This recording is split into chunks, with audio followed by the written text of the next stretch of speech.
Setelah Plaza 16 Ilir, kini ada Plaza 70 yang terletak berdampingan Terminal Penumpang 70. Walaupun belum 100% rampung, namun daya magnet keindahan pinggiran Sungai Musi, Plaza 70 ramai dikunjungi warga. Seperti biasa, menjelang sore kawasan ini mulai ramai dikunjungi warga sekitar dan dari kawasan seberang Ilir. Kaula muda asyik berfotoria dan bersantai bersama keluarga.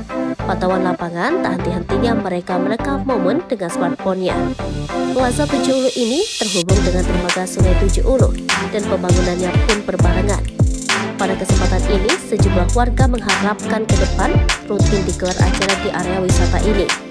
Iqbal juga pemerintah terkhusus pihak keamanan untuk menjamin aman di lokasi ini. Ya, semoga di sini aman dan tidak kejahatan, sehingga kita berkunjung nyaman harapnya.